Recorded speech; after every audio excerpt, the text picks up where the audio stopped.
Segunda carta de Paulo aos Tessalonicenses, capítulo 2, versículos 13 a 17. Em sequência, o capítulo 3, versículos de 1 a 5. Vamos acompanhar, meus irmãos, a leitura da palavra do Senhor. Nos diz assim o texto: Entretanto, devemos sempre dar graças a Deus por vós, irmãos amados pelo Senhor, porque Deus vos escolheu desde o princípio para a salvação, pela santificação do Espírito e fé na verdade, para o que também vos chamou, mediante o nosso Evangelho, para alcançardes a glória de nosso Senhor Jesus Cristo. Assim, pois, irmãos, permanecei firmes e guardai as tradições que vos foram ensinadas, seja por palavra, seja por epístola nossa. Ora, nosso Senhor Jesus Cristo mesmo, e Deus, o nosso Pai, que nos amou e nos deu eterna consolação e boa esperança, pela graça, consolem o vosso coração e vos confirmem em toda boa palavra, boa obra e boa palavra. Finalmente, irmãos, orai por nós, para que a palavra do Senhor se propague e seja glorificada, como também está acontecendo entre vós, e para que sejamos livres dos homens perversos e maus, porque a fé não é de todos. Todavia, o Senhor é fiel, Ele vos confirmará e guardará do maligno. Nós também temos confiança em vós no Senhor, de que não só estáis praticando as coisas que vos ordenamos, como também continuareis a fazê-las. Ora, o Senhor conduza o vosso coração ao amor de Deus e à constância de Cristo. Amém. Este último versículo, capítulo 3, versículo 5, eu quero convidar a igreja para que faça essa leitura comigo. Capítulo 3, versículo 5, é o último versículo dessa sequência que nós acabamos de ler. Leamos. Ora, o Senhor conduza o vosso coração ao amor de Deus e à constância de Cristo. Amém. Que Deus abençoe a exposição da sua palavra nesse momento, em nome de Jesus. Irmãos, como nós temos aqui nos proposto a falar sobre comunhão, e o tema que nós temos trabalhado dentro da comunhão tem divergido ao longo de todas essas semanas, porque nós temos tentado falar sobre a comunhão nos aspectos mais amplos que nós podemos. Hoje eu gostaria de falar especificamente sobre um caso onde você percebe que não é possível manter comunhão por causa da diferença de pensamento. E eu quero dizer isso por algumas razões. Algumas vezes nós encontramos pessoas na nossa caminhada que aprendem a mesma coisa, que ouvem as mesmas instruções da palavra, mas elas não se mantêm dentro das mesmas instruções, mas procuram se alimentar de outras fontes, ou mesmo colhem segundas opiniões quanto àquilo que ouviram, buscam outras fontes de orientação que não aquela inspirada por Deus, que é a palavra, bebem de fontes que não podem saciar a sede e acabam por se afastar.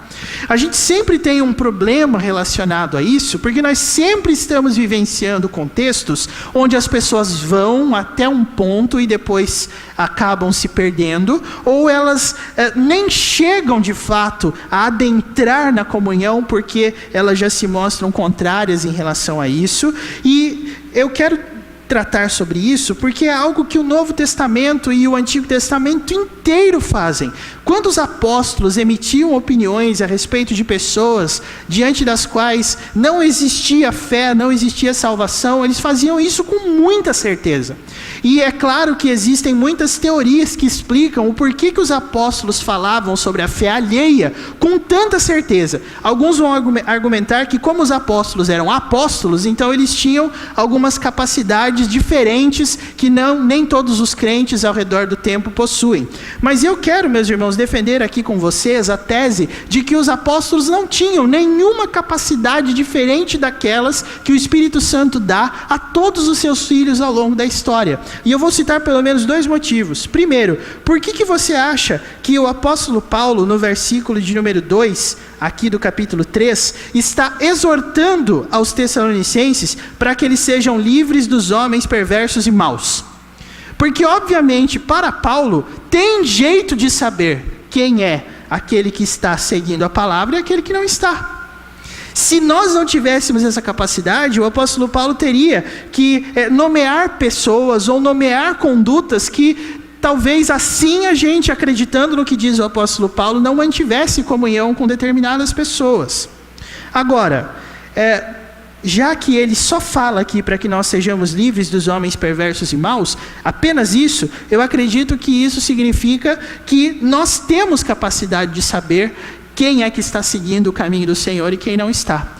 E o segundo motivo, meus irmãos, é porque toda a palavra de Deus, em especial no Novo Testamento, já dentro da Nova Aliança, principalmente a partir da ação de Cristo, já trata a igreja como uma comunidade que vai ter que lidar com esse problema. Eu acho muito interessante um momento no Evangelho de João, no capítulo 6, em que Jesus está percebendo que as pessoas que estão o seguindo já o abandonaram em um determinado momento. Aí ele vira para os discípulos dele e ele fala assim: vocês também querem ir embora? E por que Jesus fala isso? Nós podemos interpretar isso de várias formas. Primeiro, Jesus cumpriria de qualquer modo a missão que ele tinha vindo para cumprir. Ele não precisava de ninguém para fazer isso. Mas ao mesmo tempo, meus irmãos, aquilo ali, conforme está escrito lá no Evangelho, foi um verdadeiro teste para os apóstolos. Porque Pedro responde dizendo assim: se a gente for embora, para onde que a gente vai? Sendo que só tu tens as palavras de vida eterna. Então existe ali um caminho em que Jesus está o tempo todo colocando à prova os seus discípulos, e ele mesmo recomenda para que nós tenhamos esse cuidado. Todos nós aqui conhecemos a parábola do semeador. Nessa parábola existem 4 tipos de terreno que têm 4 resultados diferentes, sendo que em apenas um a semente do evangelho é plantada e depois ela brota até que ela vire uma árvore frutífera e frutifique a 100, a 60 ou a 30 por 1. Nos outros casos isso não acontece. Então, para o Novo Testamento, para os autores bíblicos, é perfeitamente comum nós observarmos esse tipo de efeito. O evangelho chegando nos corações e ele mudando os corações, mas ao mesmo tempo algumas condutas de oposição à mudança.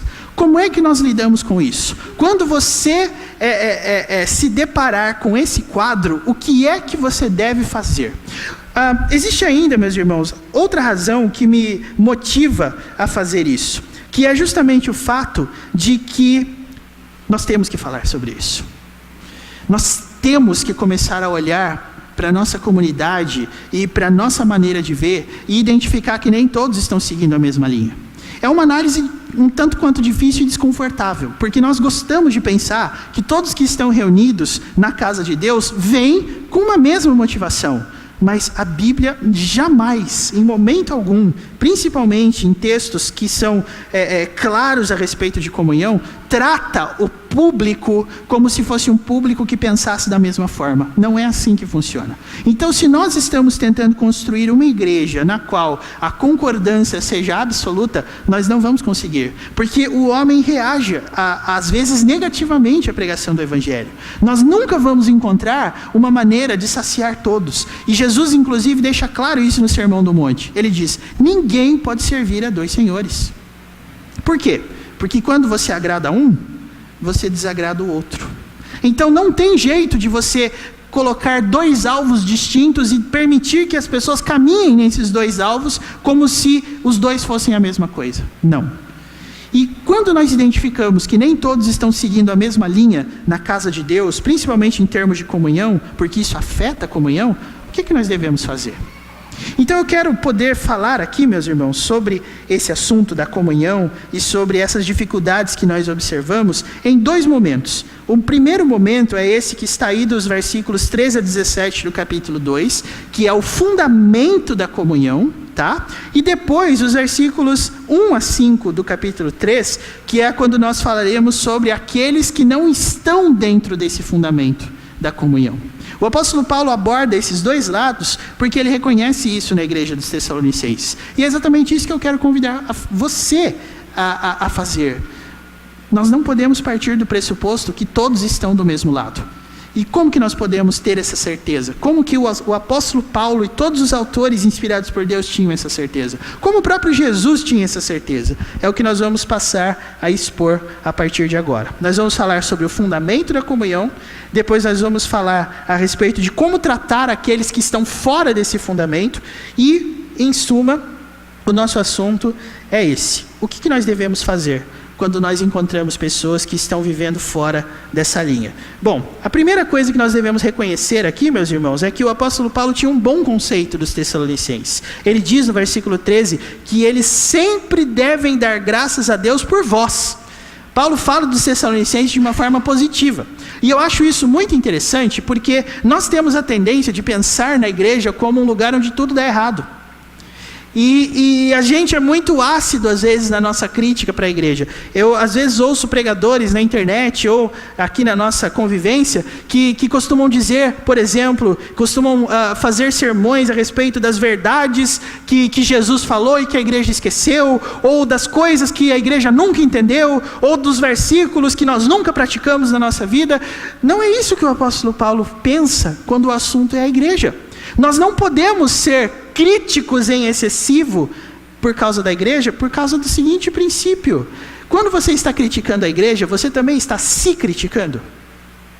Porque nós gostamos de pensar assim, né? A igreja sou eu, a igreja não é a parede, a igreja não é o prédio, a igreja sou eu. Mas quando você diz, por exemplo, que a igreja está falhando, você está pensando em você?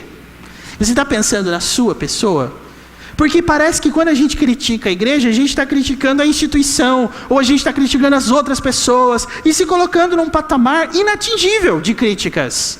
Eu estou aqui, mas todo mundo está errado, eu estou certo. Irmãos, não é assim que o apóstolo Paulo pensa. Ele diz: eu dou sempre graças a Deus por vós, irmãos amados pelo Senhor. A convivência com a igreja é algo agradável para o apóstolo Paulo. Ele agradece a Deus por aqueles irmãos. E basicamente, o motivo pelo qual Paulo agradece a Deus está descrito, meus irmãos, nesse mesmo capítulo, alguns versículos para trás. Se você ver aí os versículos de 7 a 12, vocês vão ver que o assunto de Paulo são as manifestações falsas daqueles que dizem ser o Messias. E ele diz: os Tessalonicenses devem esperar isso e dar total crédito à palavra de Deus e rejeitarem tudo que não vier da palavra de Deus. E aí você vai dizer assim: mas então, se Deus quer que a igreja viva na verdade, se Deus quer que a igreja abrace a palavra de Deus, por que às vezes nós temos falsos mestres e tem pessoas aparecendo e estão ouvindo palavras, verdades, que não são as verdades do Evangelho? Veja o que diz o versículo 11 desse capítulo 2. É por este motivo. Qual o motivo? Se você for observar aí, o assunto de Paulo é exatamente aquele que é conhecido em Apocalipse como a besta que emerge do mar, né? Aquele que representará o anticristo, o diabo na terra, o momento anterior, imediatamente anterior à vinda de Cristo. Deus criou a história para que ela culmine nesse ponto, onde existirá aqui um falso Messias que será derrotado pelo verdadeiro. Por que Deus inventou a história para ser assim? E é isso, irmãos, isso nos remete a tanta coisa. Porque se nós estamos pensando nisso, eu acho que uma pergunta melhor ainda que pode ser feita é: por que lá no Jardim do Éden o homem caiu? Não seria muito mais fácil se Deus tivesse criado uma história com Adão e Eva lá dentro do paraíso, sem acontecer nada, sem serpente, sem tentação, sem fruto proibido, sem nada? Não seria melhor a gente viver assim? Ora, essas são perguntas que às vezes as pessoas fazem com o objetivo de tentar derrubar, né, os nossos conhecimentos teológicos. Então se Deus é bom, por que existe isso e aquilo? Mas olha o que o apóstolo Paulo está falando. Deus construiu uma história onde além da verdade existe a mentira. Por quê? Olha o que diz aí os versículos 9 e 10. O aparecimento do iníquo é segundo a eficácia de Satanás, com todo o poder e sinais e prodígios da mentira, e com todo engano de injustiça aos que perecem. Por quê? Porque eles não acolheram o amor da verdade para serem salvos. Ou seja, o apóstolo Paulo está dizendo que Deus inventou uma história onde existe a mentira além da verdade, para que os que amam a mentira sejam evidenciados no meio de todos. Então é por isso que o apóstolo Paulo e os autores do Novo Testamento falam com tanta certeza sobre aqueles que não estão na fé, porque eles podem ser diferenciados. Aqueles que amam a mentira são aqueles que recusaram, e diz aqui o versículo 10, não acolheram o amor da verdade para serem salvos. Então perceba, a questão aqui é que você deve amar o que é verdadeiro como uma prova de salvação. E o que é verdadeiro? Perceba que nos momentos em que você acaba, por alguma razão ou por outra, duvidando da existência de Deus, automaticamente, alguns outros conceitos começam a serem ruídos no seu coração também. Porque quando você duvida se existe mesmo um Deus, você também vai duvidar se existe um certo, se existe um errado, se existe céu, se existe inferno, se existe condenação. E isso, obviamente, é um estratagema do nosso coração para que nós não vivamos com culpa. É como se nós estivéssemos dizendo assim: como é que um Deus bom poderia mandar alguém para o inferno, se Ele é bom? Como é que um Deus justo poderia salvar alguns e não salvar todos? Hoje, eu tenho uma opinião diferente sobre quem faz essas perguntas. Geralmente são pessoas que quando questionam isso, têm um conceito tão equivocado a respeito de amor como sendo algo que aceita todas as coisas, e essa pessoa está vivendo de uma forma provavelmente contrária ao que a palavra de Deus diz. Então ela tenta se salvar como quem diz: não, no final tudo dá certo para todo mundo, porque Deus é bom, Deus é amor. O apóstolo Paulo não pensa assim. Ele diz: é por este motivo, quer dizer, porque existem pessoas que não acolhem o amor da verdade, que Deus manda a operação do erro. Eles vão ser julgados pelas escolhas deles. Eles vão aparecer porque eles escolheram o erro. Eles preferiram o erro. Assim como, meus irmãos, no Jardim do Éden, é claro que se você for considerar o plano de Deus, você vai colocar isso como sendo uma obra da soberania de Deus. Mas se você lembrar da história do Jardim do Éden, você vai ver que naquele momento em que o homem e a mulher resolvem comer do fruto, eles não tinham natureza pecaminosa. Ou seja, o homem preferiu desafiar a Deus do que obedecer a Deus. Quando existia zero de inclinação ao erro no coração do homem, que foi naquele momento, ele escolheu Satanás. Ele escolheu acreditar na serpente. Ele escolheu. Percebeu? Ele escolheu. Esse é o grande ponto que o apóstolo Paulo está defendendo aqui. A verdade existe para contrapor a mentira, porque existem pessoas que amam a mentira. Bom, mas então, onde está a igreja nesse ponto? Veja o que Paulo diz no versículo 13. Eu dou graças a Deus por vocês. É por isso que ele fala no versículo 13, entretanto. Porque quando ele fala a respeito da operação do erro, e que alguns dão crédito ao erro, alguns dão crédito à mentira, Paulo automaticamente já diz no versículo 13, virando a página: vocês, irmãos, vocês não são assim, porque Deus vos escolheu, diz aqui o versículo 13, desde o princípio para a salvação, pela santificação do Espírito e pela fé em quê? Na verdade. Então a igreja de Cristo não é assim. A igreja de Cristo tem amor pela verdade. E essa, meus irmãos, melhor dizendo, é o primeiro fundamento que nós encontramos aqui para a comunhão. Nós mantemos comunhão com quem tem fé na verdade. E a ideia aqui de fé na verdade tem a ver com algo muito interessante. Quando você ouve, por exemplo, uma promessa da Bíblia, qual é a sua garantia de que ela vai ser cumprida? Quando você ouve falar, por exemplo, que Jesus Cristo vai voltar, o que é que faz você acreditar que Ele vai voltar mesmo? O quê? Qual é a garantia que você tem de que Jesus vai voltar? A garantia que você tem é a palavra de Deus. É porque você acredita que o que está aqui é verdadeiro. Se você não acreditar que Jesus vai voltar, então você também não vai ter nenhuma motivação para viver em santidade. E você não vai ter apego nenhum pela verdade. Porque se a verdade não existe, se Deus não existe, então cada um de nós pode fazer o que bem entender, a hora que bem entender. Mas o apóstolo Paulo diz não. O fundamento da comunhão da igreja é porque Deus nos escolheu desde o princípio para a salvação. E essa salvação tem a ver com o quê? Com a santificação do Espírito e com a fé na verdade.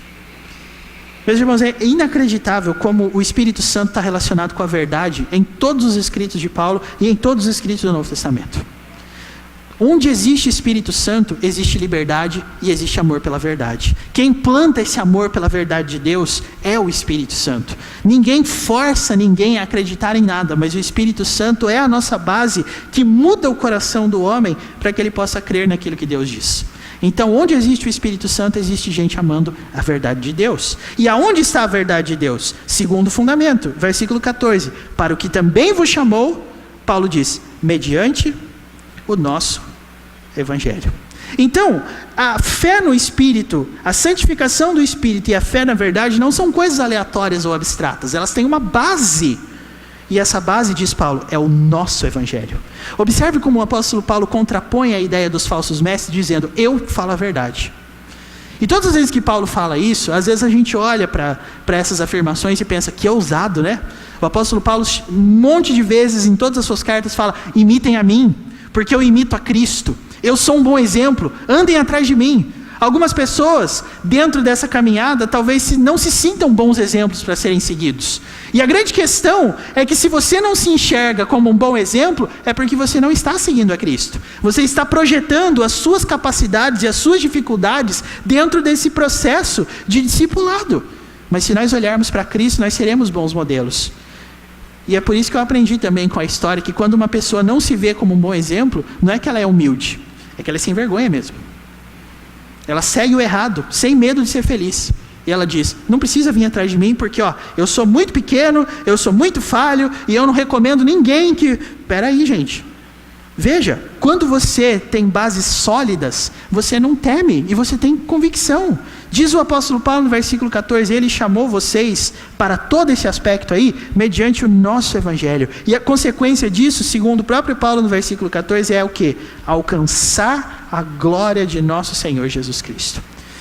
É por isso que Paulo diz assim, se você quer firmar uma comunhão santa, essas são as suas bases, a santificação do Espírito e a fé na verdade e o nosso evangelho.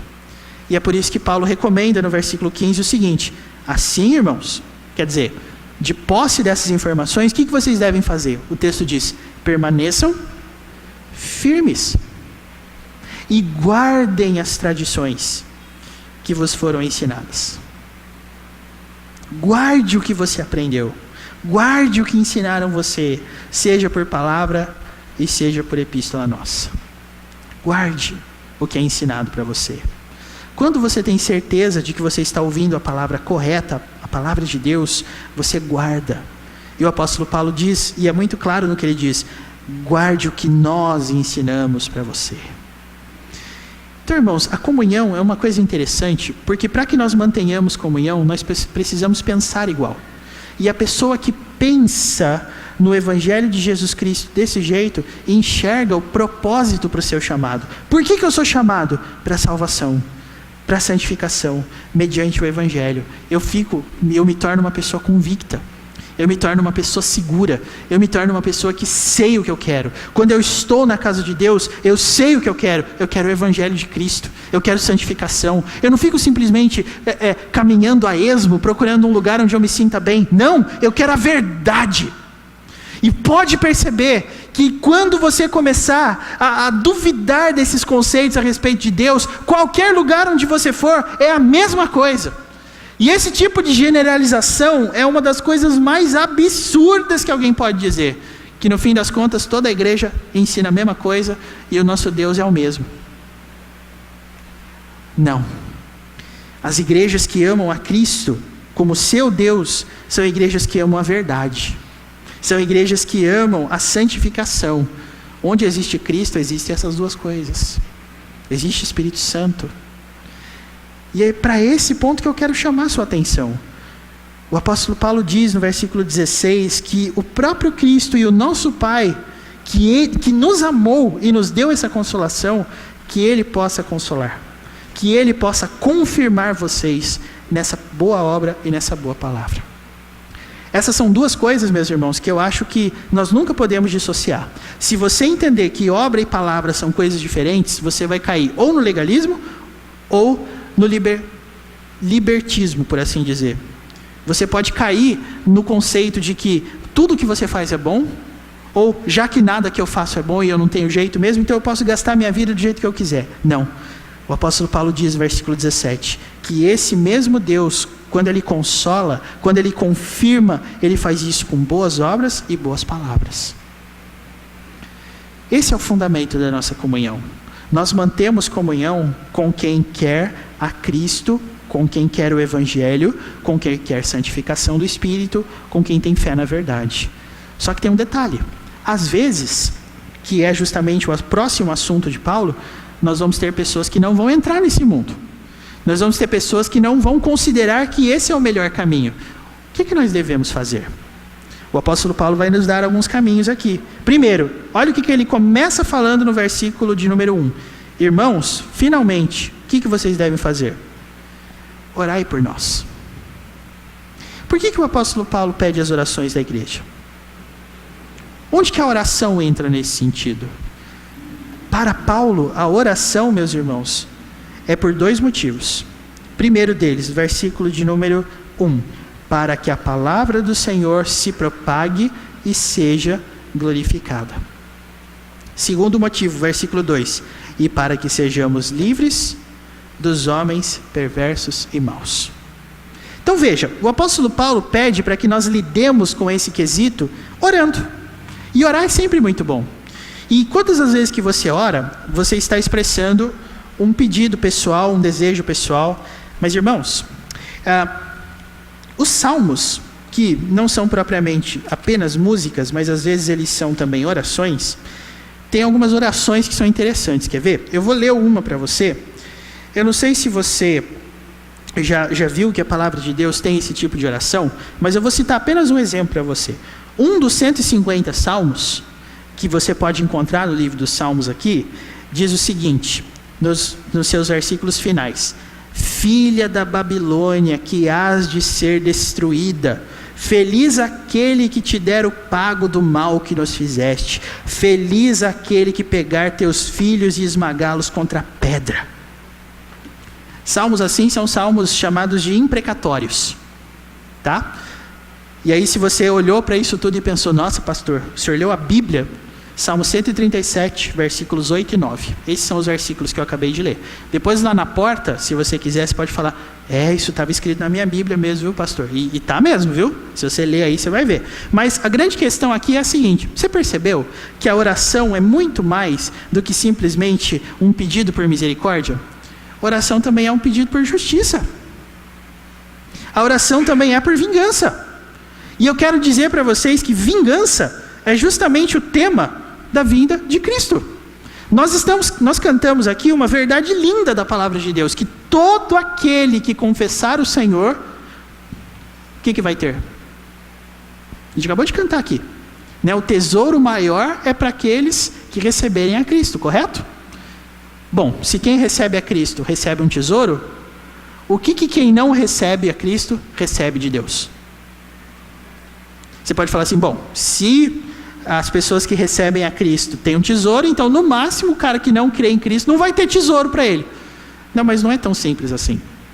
A questão aqui, meus irmãos, é que a palavra de Deus é muito clara. Se você não ama a verdade, o que é que você ama? Não precisa ter medo de falar isso. Se você não ama a verdade, o que é que você ama? A mentira. E esse é um confronto muito difícil, irmãos. Mas eu recomendo que vocês façam isso. Eu recomendo que a igreja esteja atenta para isso. O versículo 2 aqui, que nós acabamos de ler, diz assim: a fé não é de todos. Essa é uma realidade dura, mas é uma realidade que pode mudar a sua vida no seguinte sentido: enquanto você não identificar posturas que mostram que não existe fé nos corações, você vai sofrer muito de uma maneira injusta, mas que ao mesmo tempo vai doer. Eu estou me referindo a quê exatamente? Toda vez que você pensa nas pessoas salvas, você vê nelas evidências, marcas, provas, que você às vezes não vê nas pessoas que não são salvas. Então eu quero desafiar você a olhar para os não salvos exatamente como eles são. Não salvos, apaixonados pela mentira. Eu não quero que você olhe e tente se apoiar em coisas muito banais e muito simples para que você tente se convencer de que há ou não há salvação. Olhe para os elementos bíblicos. Olhe para a presença ou não de santificação. Olhe para a presença ou não de fé na verdade. Olhe para o apego ao evangelho. Se não tem isso, não tem salvação.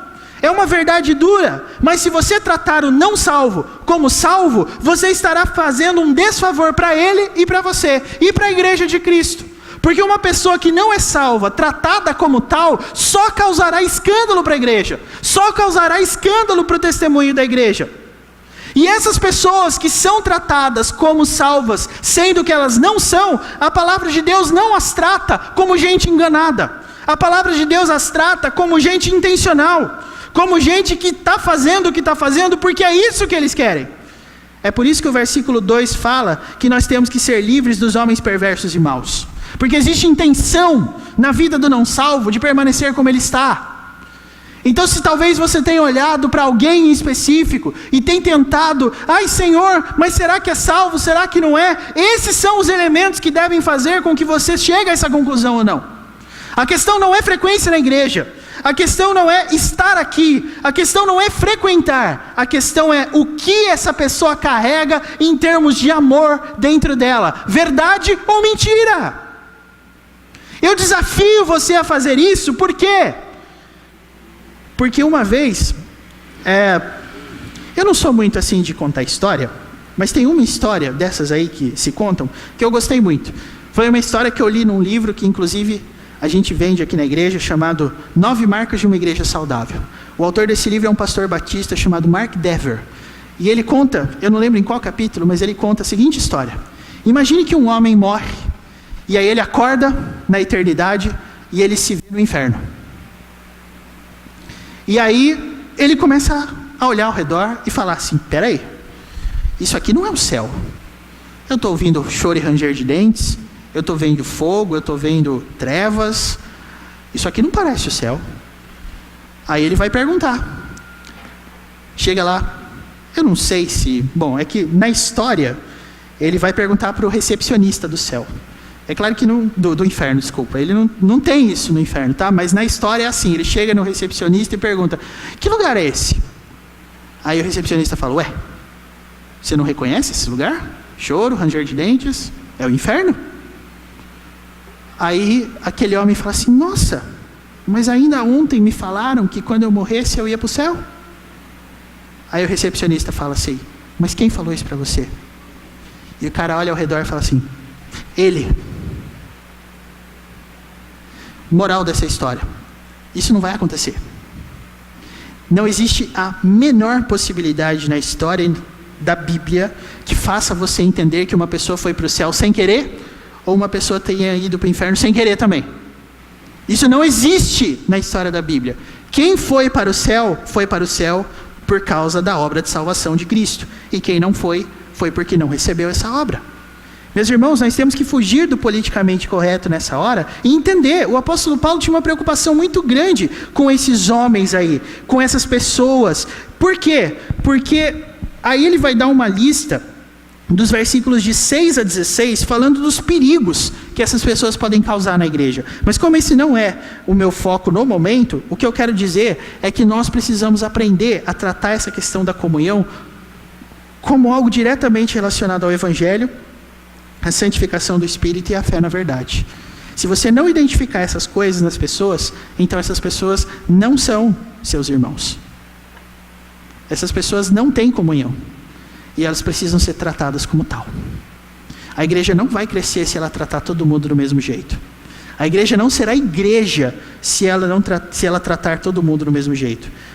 E se você quiser guardar uma frase aí, dos versículos que nós lemos, é só você pegar o capítulo 3, versículo 2. A fé não é de todos. Se a própria Bíblia está dizendo isso, o que é que faz você acreditar que no final todo mundo vai crer? Que no final Deus vai salvar todo mundo? Isso não existe. Então você tem que tratar o não salvo exatamente como ele é. E às vezes isso dá um certo medo na gente, porque às vezes a gente pode olhar para dentro da nossa casa e falar assim, meu Deus do céu, meu filho não é salvo. Minha filha não é salva. Meu cônjuge não é salvo. Meu pai não é salvo. Eu não sou salvo. E quando você fizer isso, e quando você chegar a essa conclusão, você estará exatamente no caminho previsto pelo apóstolo Paulo. Porque se você chegar à conclusão que você não é salvo, o que você deve fazer? Busque o Senhor, enquanto você pode achar. Ainda tem salvação. Se hoje você não se encontra salvo, essa situação pode mudar. Mas a questão é, Você precisa se ver como realmente você é.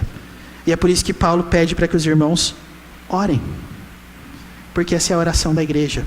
No dia que a igreja enfraquecer o seu discurso contra isso, nós estaremos prestando um desserviço ao reino de Deus. Nós estaremos dizendo coisas sobre as pessoas que não se justificam. Então é exatamente essa a aplicação que o apóstolo Paulo faz. Não tenha medo de tratar as coisas e as pessoas como elas são. E eu digo para você o quanto isso é doloroso, porque às vezes a gente ouve algumas coisas do tipo assim, pastor, mas eu ensinei, mas eu falei, mas eu mostrei, quando era pequeno vinha comigo, eu ensinava, frequentava, colocava, estava aqui, cantou no coral, cantou nos conjuntos infantis, cantou no louvor, pregava, orava. E como é doloroso a gente chegar à conclusão de que alguém fez tudo isso e ainda assim não era salvo. Como é doloroso! Mas ao mesmo tempo, o que Deus nos chama a fazer é agir para que a palavra do Senhor se propague, como diz o versículo 1 aqui. E, meus irmãos, o apóstolo Paulo tem uma visão tão alta da igreja, como eu já coloquei, que olha como que ele encerra esse versículo primeiro aqui. Para que a palavra do Senhor se propague e seja glorificada, como também está acontecendo entre vós. Então veja, aqui nós não estamos falando de um alvo inatingível, mas nós estamos falando de uma realidade que precisa ser vivenciada por nós. Você tem que tratar o não salvo do jeito que ele é. Se você chamar o não salvo de salvo, você deu para ele um salvo-conduto, para ele permanecer como ele está. Então eu não quero que você se apoie, porque, e olha irmãos, eu tenho certeza que eu estou falando de alguma coisa muito difícil, até para mim. Mas o que eu quero deixar para você é que nós não vamos ver Deus transformando vidas se nós não tratarmos as coisas do jeito que elas são. Então eu não quero que você tenha medo de dizer algo do tipo assim, pastor, põe o nome do meu filho no boletim porque ele não é crente. Pastor, põe o nome da minha mãe no boletim porque eu sei que ela não é crente. Põe o nome do meu vizinho. Põe o nome da minha cunhada. Põe o nome do meu parente. Põe o nome da minha sogra. Põe o nome do meu genro. Eu não quero que você tenha esse tipo de medo. Porque é por isso que o apóstolo Paulo orava. No dia que nós fizermos isso, meus irmãos, nós estaremos colocando para as pessoas a verdade bíblica de que a salvação tem marcas e tem evidências. Nós não podemos nos esquecer disso. Nós só vamos ver mudança quando nós tratarmos as coisas como elas estão, como elas são. Então eu não quero que você tente se enganar com relação a isso. Se o seu filho não é salvo, ele não é salvo porque ele não tem essas marcas. Se o seu pai não é salvo, ele não é salvo porque ele não tem essas marcas aqui. Então é tempo de nós orarmos para que Deus salve essas vidas. Fuja do politicamente correto e comece a tratar as coisas de maneira bíblica. E aí, meus irmãos, observem, aqui para nós terminarmos, nem só de más notícias vive a igreja, eu disse isso para algumas pessoas. O versículo 3 diz assim, todavia, quer dizer, a despeito de tudo isso, a Bíblia fala assim, o Senhor é fiel. Por quê? Porque Ele, diz o texto, Ele nos confirmará e guardará do maligno. Ele diz, Ele vai guardar. Então, por mais que nós às vezes tenhamos alguns momentos em que a igreja suavize a sua mensagem, ou tenha medo de pregá-la, o apóstolo Paulo tem uma confiança, o Senhor é fiel. E Ele vai guardar a igreja do maligno. Então às vezes a igreja dorme, mas sabe qual é a melhor coisa? A igreja acorda, porque quem acorda é o Senhor. Às vezes a gente se sente um pouco desanimado, a gente se sente um pouco medroso, a gente às vezes não tem muita força para fazer algumas coisas, mas a parte boa dessa oração é que o Senhor é fiel, e Ele é que vai fazer essa obra e vai nos guardar do maligno. Às vezes nós vemos esse tipo de coisa acontecendo, às vezes a igreja sofre por causa disso, porque ela perde a sua identidade. Quantas vezes, meus irmãos, na história, a gente não ouviu as pessoas comentando alguma coisa do tipo assim, entrei numa igreja, mas parecia uma boate. Entrei numa igreja, mas parecia qualquer coisa, menos igreja. Não se pregava a palavra, não se fazia isso, não se fazia aquilo. Estava uma coisa assim, uma torre de Babel, uma Babilônia. Mas se a igreja é de Cristo, meus irmãos, Cristo cura a igreja. Quem vence essa guerra são os homens bons, não os homens maus. E é nessa confiança que nós pregamos. Deus faz a igreja recuperar o seu papel e o seu destaque com a pregação da palavra. Essa é a nossa mensagem. Aí o versículo 4 expressa outra confiança de Paulo. Nós também temos confiança em vós, Paulo diz. Nós também temos confiança em vós no Senhor. Em que sentido, diz o texto? De que não só estáis praticando as coisas que vos ordenamos, como também continuareis a fazê-las. Essa é a confiança do apóstolo Paulo, meus irmãos. E sabe por que Paulo tem essa confiança? Porque, como ele mesmo diz aqui, foi Deus que inventou esse negócio. Foi Deus que criou a igreja e é Deus que sustenta a igreja. É por isso que a igreja vai vencer. Porque quem nos guarda do maligno é o Senhor. E apenas se lembre, esse também é um dos tópicos da oração do Pai Nosso, não é? E não nos deixes cair em tentação, mas livra-nos do mal. Então, o Senhor Jesus nos ensinou a confiar isso. Então, se às vezes você tem medo, se às vezes você tem algum tipo de receio em endurecer a sua pregação, ou em afirmar que algumas pessoas não são salvas, eu quero dar a você um argumento, o versículo 3. O Senhor é fiel. Essa é uma mensagem dura, é uma mensagem difícil, é uma mensagem confrontadora, mas se nós não crermos que Deus é fiel para abençoar a igreja, nós vamos começar a perder essa batalha, meus irmãos. Nós seremos pessoas que vão começar a olhar para as pessoas e perguntar o que elas querem para a gente introduzir esses elementos na igreja para ninguém ir embora. Nós vamos começar a perguntar para as pessoas o que elas desejam para que assim elas permaneçam e a gente não perca membros. A nossa confiança como igreja está no fato de que o Senhor é fiel e Ele abençoa a sua palavra. Se você crê nisso, então lembre-se, a fé não é de todos. O nosso interesse é que todos sejam salvos. Mas nós sabemos que nem todos que se encontram salvos a partir desse momento. Então nós temos que tratar as coisas como elas são. Então, encare agora a pregação do Evangelho não somente como uma expressão de obediência, mas como uma expressão de confiança na fidelidade de Deus. Você crê que é assim que Deus abençoa a igreja? Então você vai pregar o Evangelho. Então você vai confrontar as pessoas. Então você vai ensinar para elas de que a salvação tem marcas. E essas marcas não estão presentes em todos. Se você crê que o Senhor é fiel, e eu gosto muito disso aqui, porque nos estudos bíblicos a gente tem tido a oportunidade de investigar um pouco mais isso. Quando você fala que o Senhor é fiel, você está fazendo isso, dessa afirmação, algo que tem dois tipos de elemento. Por quê?